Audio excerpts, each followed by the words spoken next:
Wow guys, korang tengok tak WWDC tengah pagi tadi? Bagi siapa yang belum tengok lagi, korang tak sempat nak tengok sebab tengah pagi kan, pukul 1 pagi macam tu. Tak apa, korang jangan risau, korang tengok video aku ni sampai habis, okay? Bagi siapa kat luar sana yang menggunakan iPhone, korang nak tahu apa latest update pasal iPhone, korang tengok video aku ni sampai habis. Kalau korang tengok baru-baru ni dekat Twitter, dekat thread, ada rumours yang mengatakan Apple akan update iOS daripada iOS 18 terus jump kepada iOS 26. Walaupun rumours, sebenarnya benda tu adalah betul. Malam tadi ataupun tengah pagi tadi dekat event WWDC 2025, apa yang boleh dikatakan sebenarnya Apple dia nak samakan dengan tahun update tu. Contohnya tahun ni adalah tahun 2025 dan iOS tu boleh pakai sampai tahun 2026. That's why dinamakan iOS 26. Untuk iOS 26 ni, dia bukan hanya untuk iPhone je tau. Dia nak selaraskan dengan semua gadget-gadget dia. Contohnya macam iMac, iPad, MacBook, Apple Watch, Apple TV semua tu dia nak selaraskan. Sebab sebelum ni dia punya iOS tu semuanya berterabur, nombor tak sama. So tahun ni dia nak selaraskan semua tu menggunakan iOS 26. Aku rasa agak bagus sikit. So senang sikit kita nak ingat lah. Aku sebenarnya guys agak excited bila tengok WWDC tengah pagi tadi. Sebab dia punya update tu buat aku betul-betul tak sabar nak update kepada iOS yang latest tu. Tapi guys, untuk iOS 26 ni, dia belum release lagi.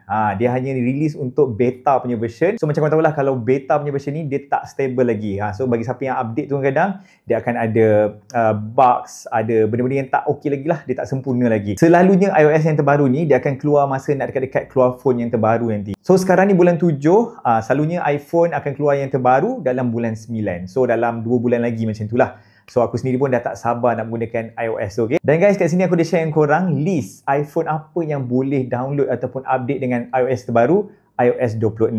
Kalau kau tengok kat sini sebenarnya dia punya iPhone yang compatible untuk iOS 26, start dia daripada iPhone SE Second Edition, iPhone 11 dan ke atas. So guys, kalau korang tengok kat sini sebenarnya untuk iPhone 10 dan ke bawah, dia dah tak boleh update iOS 26 dah. Alright? So untuk iPhone 11 dan ke atas, korang mesti dah tak sabar kan? Nanti korang tunggu untuk update, okay? First kali, apa yang aku excited, dia punya design update, guys. Bagi siapa yang pengguna iPhone, korang tahulah iOS 18 yang kita pakai tu macam mana design dia. Tapi untuk iOS 26 ni, korang mesti teruja sebab dia dah tukar dia punya design tu. So, untuk iOS 26 ni, apa yang menarik dia, dia dah tukar nama dah. Special nama dia tu, dia menggunakan nama Liquid Glass. Bila dia sebut je Liquid Glass tu, guys, dalam kepala aku ni terus terfikir, macam mana Liquid Glass tu? Bila dia tunjuk je apa yang berkenaan dengan Liquid Glass tu, aku terus excited gila guys. Apa yang berubah sebenarnya kalau kau tengok dekat ikon-ikon yang ada dekat iPhone ataupun kalau kau tengok dia punya control panel, dekat widget, semuanya dah bertukar jadi Lucina.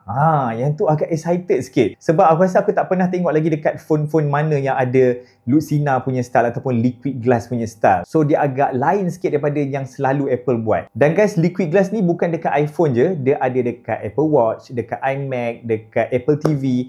Semuanya diupdatekan dengan iOS 26, function ni korang akan dapat. Dan Liquid Glass ni guys, dia ada dark version dan juga transparent ataupun dia ada yang color punya version. Bagi aku tertarik dengan Lucina punya version. Yang tu sebab dia lain daripada yang lain sikit. Sebab sebelum ni macam kita dah pakai iPhone berapa lama, dia punya ikon-ikon tu semua macam biasa je kan. Untuk transparent ni aku rasa memang agak kelainan sikit. Cuma yang membimbangkan aku sebab bila Lucina tu kan dia warna-warna putih, warna-warna jernih. So aku terbayangkan kalau katalah kita menggunakan background yang warna putih, so aku tak dapat bayangkan kalau korang menggunakan Lucina, warna putih Lucina tu, macam mana agaknya rupa phone korang tu, sama ada okey ke tak. Yang tu nanti kita cuba. Okay, yang kedua yang dia update adalah lock screen. Okay, phone korang tu aku sure korang suka gunakan wallpaper, gambar hasil yang korang ambil sendiri kan. Macam aku personally, bila gambar-gambar yang korang ambil tu, aku memang suka buat wallpaper sendiri. Kadang-kadang pun aku ada share dengan korang kan. So bagi siapa nakkan wallpaper yang selalu aku bagi free, jangan lupa follow aku dekat Instagram IMOD_. Okay guys, contoh dia macam yang ni. Selalunya kita tengok gambar masa dekat phone kita tu agak kecil sikit kan. Untuk yang kali ni, dia akan besar dan memenuhi ruang dekat phone korang tu. Tapi bila katalah notification masuk dan jam tu ataupun masa tu, dia akan makin lama dia akan mengecil. So yang ni aku rasa agak something yang lain daripada yang lain sikit. Dan apa yang menariknya lagi guys, aku agak terkejut yang ni sebab korang tengok gambar ni dia boleh buat macam bentuk 3D. So gambar tu korang boleh letak dekat phone korang untuk jadikan wallpaper. Dia punya 3D tu memang nampak memang real gila. Aku tak tahu macam mana dia buat, tapi benda ni memang sangat-sangat special bagi aku. Bagi siapa yang menggunakan Apple Music, korang perasan tak kalau korang pakai lagu-lagu yang ada dekat Apple Music ni, bila korang play lagu, dia hanya tunjukkan album artis tu je. Tapi untuk yang kali ni guys, dia dah update. Korang just pergi je dekat bahagian ni, korang boleh tengok artwork untuk album tu, dia akan jadi 3D. Dia akan bergerak. Yang ni adalah satu kelainan apa yang ada dekat Apple Music ni. Dan kemudian guys, ini adalah part yang paling aku excited sekali. Part kamera dia. Sebab kalau korang tengok sebenarnya, dia buatkan satu function dekat phone kamera tu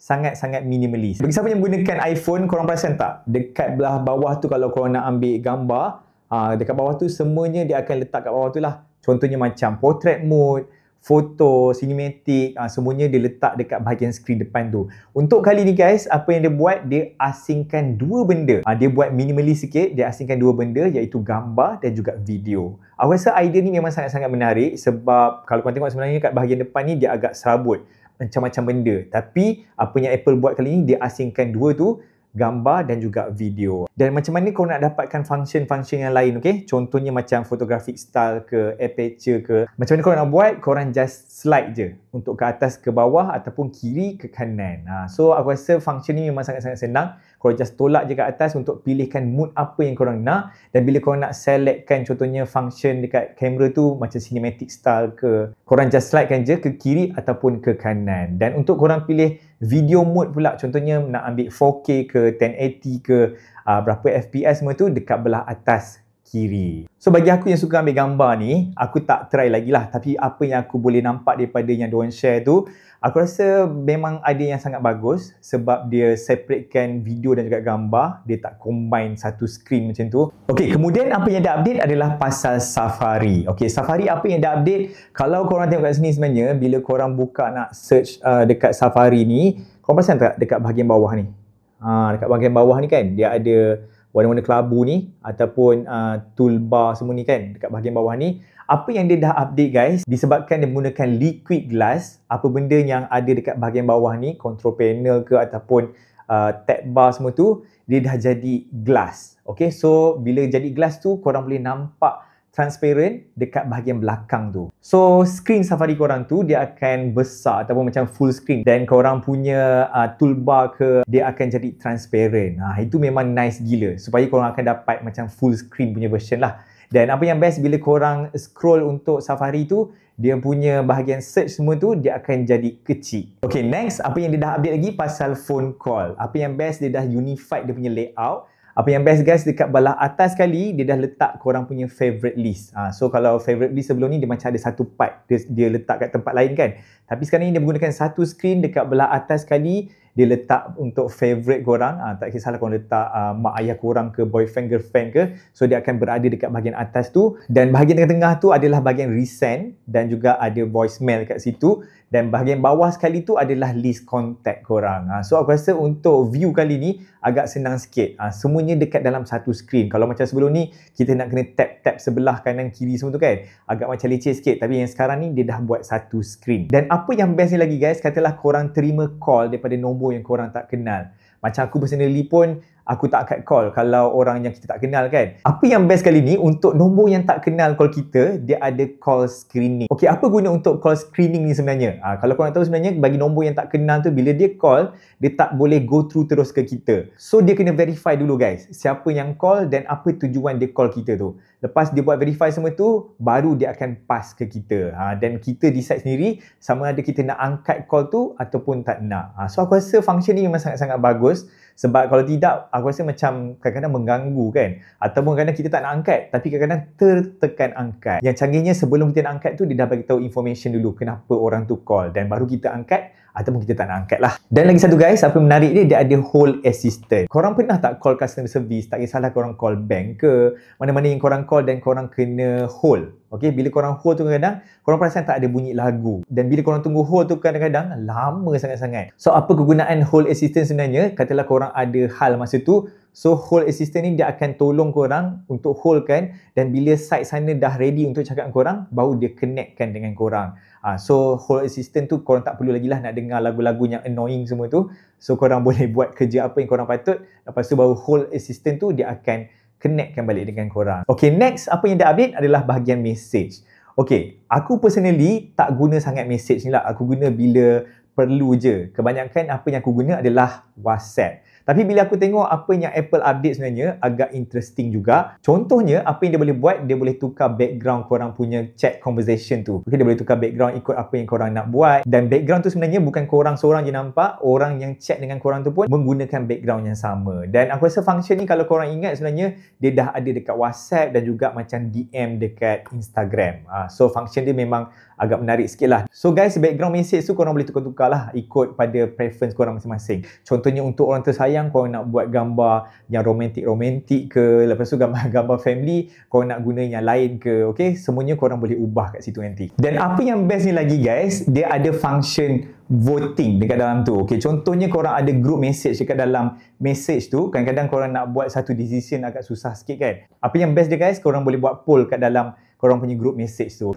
So contohnya katalah korang nak pergi lunch dengan kawan-kawan. Lunch ni aku rasa satu keputusan yang agak susah bila korang nak buat kan. So korang boleh menggunakan poll tu dekat dalam group message korang. So korang boleh suruh kawan-kawan korang tu vote nak makan dekat mana. Tapi contohnya lah, katalah ada salah seorang tu tak agree dan dia nak tambah idea untuk makan dekat mana, dia boleh tambah juga. Dan selain pada tu guys, dia ada screening tools. So apa kegunaan screening tools ni guys? Dia sama juga untuk mengelakkan daripada spam message masuk. So dia akan scan dulu mana nombor yang tak sepatutnya ke, yang kita tak kenal ke, dia akan letak kat satu folder. So dia tak akan ganggu kita punya message yang sepatutnya tu lah. So guys, itu adalah beberapa yang menarik untuk iOS 26. Okay? Sebenarnya dia ada banyak lagi yang menarik. Contohnya macam visual intelligence, dia ada bahagian game juga, dia ada Apple CarPlay, so dia ada Apple Music yang bahagian lirik. Sebenarnya dia macam-macam lagi, tapi itu antara yang menarik yang aku boleh share dengan korang. Okay? Dan bagi siapa yang dah tengok WWDC tu, cuba korang share dengan aku apa benda function yang korang suka untuk iOS 26 tu nanti. Dan guys, korang tengok tak rumours selain daripada iOS sebelum ni? Rumours apa lagi yang korang tengok? Sebenarnya aku ada tengok rumours yang berkaitan dengan iPhone 17 nanti.